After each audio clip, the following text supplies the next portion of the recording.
Hello, welcome to another tonalist landscape oil painting demonstration. This is your painter in residence, M. Francis McCarthy, and the painting I'm bringing you today is called Tonal Pond 4x6.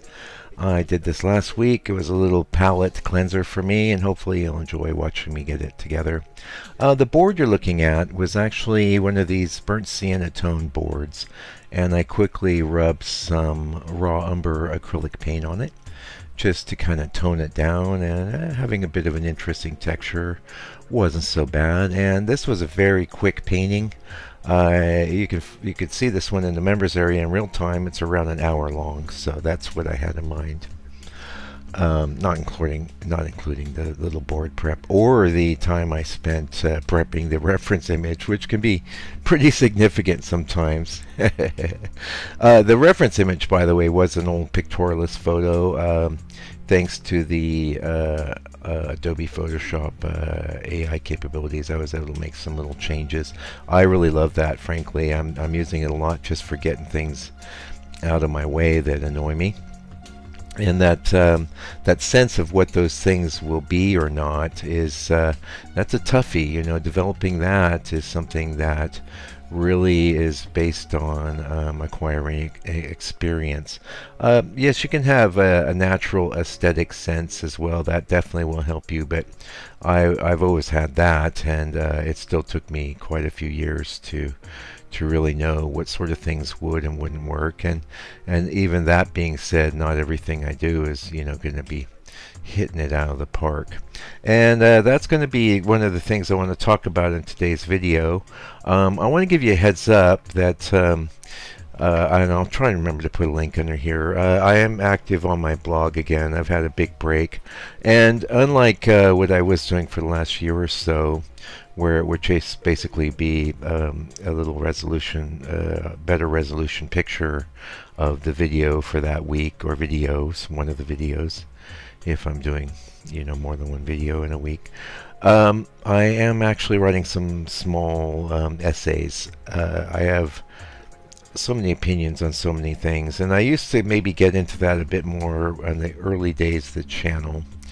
But I know people coming around in the YouTube matrix. They're looking for painting stuff. They want painting information. So check that out if you think I have interesting takes on things, or whatever. I just do have opinions, and I'm gonna express them there. Nothing like extreme, especially I don't really care about politics and stuff. I maybe have at some points, but these days I just don't like any politician of any kind, so I got no opinions really. I just want to be left alone in my painting. But I have lots of opinions about, and the thing I want to talk about in this video, and this video will be linked in that blog post. I want to talk about the pursuit of lasting work. I'm reading a book called Perennial Sellers right now, which is an amazing book. It's really, really good.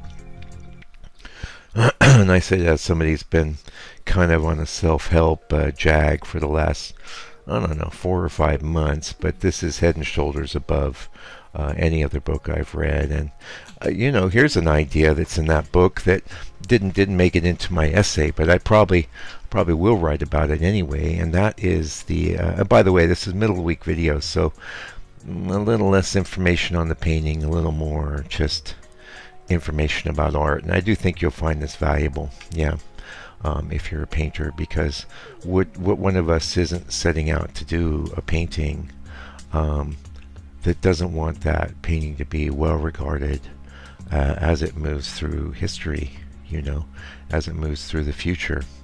We all want that. We all want to think that there'll be dedicated rooms to our work in museums, and lines of people going around the block to check out whatever particular masterpiece is on display, or masterpieces, as the case may be. Before we get into that, though, ad for the book coming up. If you don't have the book, lots of you do, and I really appreciate that. Don't sleep on it. Get the book. What are you waiting for? You know, get busy. It's a very good book, I think, and if you're interested in this mode of painting, it contains pretty much anything you might want to know. So maybe if you found this video a little frustrating as far as you want technical information, which is something we're going to be talking about. It's all in the book.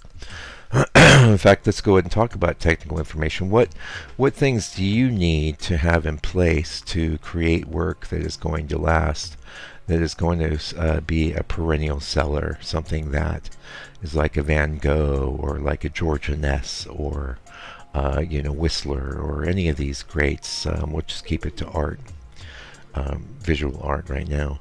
You know, what do you need? First of all, you need technical ability.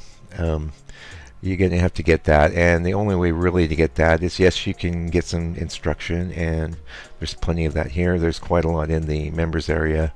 My book and these video courses I'm working on will be chock-a-block, and hopefully at the end of the video I'm going to be able to talk about my experience with the final of the Triumphant video courses at the end of this video here. But you're going to need the technical chops. But let's say you've worked hard, you've acquired some technical ability. You need more than some to create work of lasting value, but let's just say you got there. You know, you worked hard, you got there.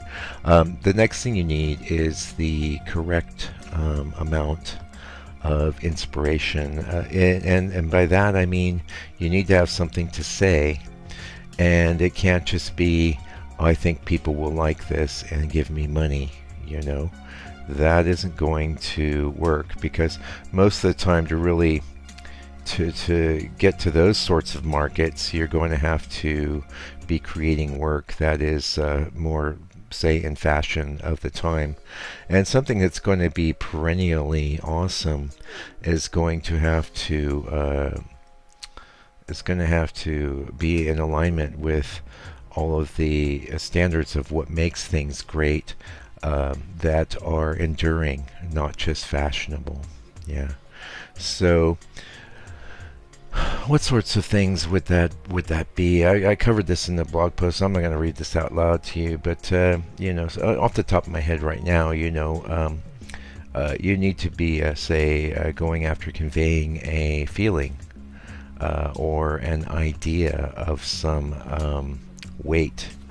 You know, if it's just visual, it needs to be harmonious and striking in a way that will hit someone initially, but then with repeated viewings will continue to give more and more and more. Now that's called substance, right? So it needs to have substance. It needs to have some weight to it. And how are you going to arrive at that? Well, not necessarily by being a heavy, weighty sort of artist, you know. In fact, I don't think that works at all. I think if you try to impregnate too much meaning into what you're working on prior to working on it, it basically just basically constipates you. You're not able to get things moving properly. But maybe a better term would be impotence. Okay, sorry. It's Wednesday. It's a Wednesday video. Come on, cut me some slack. I'm not writing this. You know, I'm not reading a script. This is off the top of my Uncle Mike's head here. But yeah, I think it's good stuff. And you know, just think of it as if we were having a conversation. That's really the best way to look at any of these videos.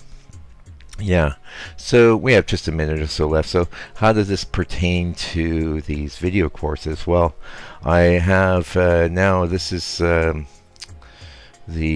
fourth time. So I set out to do the limited palette course, and it came out okay. The only problem was the actual painting that the course was based on was just all right. It wasn't awesome enough, so I had to bail on that. Also, there were some other little things which I want to get into, but yesterday I'm trying to do the third one, and the painting I did was pretty good, not bad. But, you know, upon hindsight, when I got home, you know, and the thing is too, in the studio, you know, you're kind of being a bit of a cheerleader. You're going, yeah, this is good, this is all right.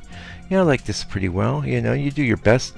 But when I got home, I looked at it and says, nah, this is not good enough. It needs to be excellent, you know. And so that's the other thing you need to do to be able to create lasting work that's going to be a perennial seller, is you need to have very high standards, and you need to stick to them even when you're tired, even when you want to be done. You have to just maybe keep going because you know it's not good enough, you know. And none of this should be done in a heavy or negative way. That's not what we're after. Okay, what we're after is creating something that has lasting meaning and value. And now, one thing I mentioned in my little essay was we don't know necessarily. I was thinking, are there artists that created work of lasting meaning and value that we don't know about? And how could we know, really? Because my belief is that you've got the stories. You got Van Gogh's story, you got Whistler's story, you know, and that's his story. And lay people love stories. I myself don't care too much about the stories. I care about the work. And when I came across the work, say, of George Inness, I set about finding out who he was and trying to find more of his work, because I saw this work and I says, now that is awesome. That is excellent.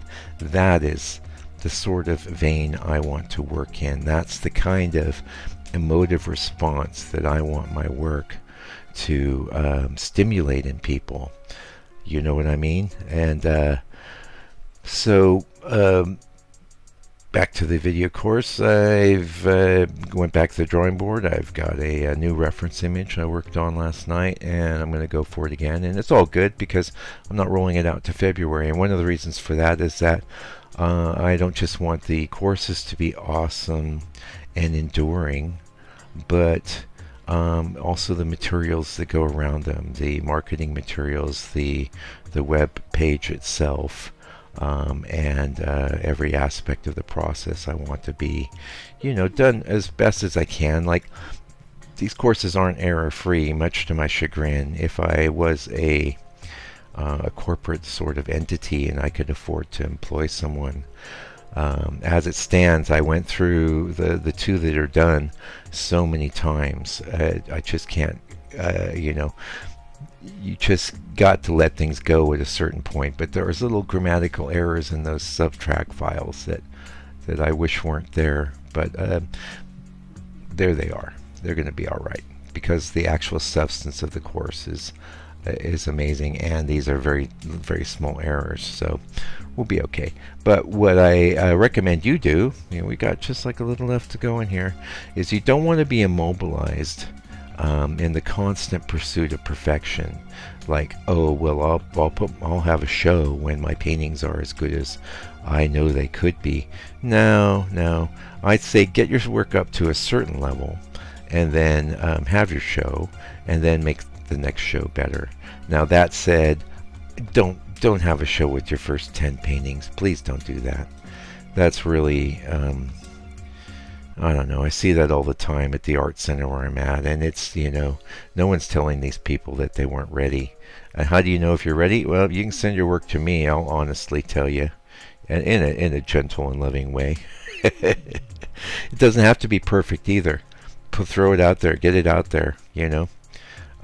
But don't make it the first 2 or 3 paintings you've done, you know. Get a few more under your belt. Anyway, that's it for today's video. Hopefully you enjoyed watching me make this little mini masterpiece, this tonal pond. Until I come back with another video for your edification, enjoyment, and education, hopefully. Take good care of yourself, your family. Stay out of trouble. Check out my blog. I'll put a link down below.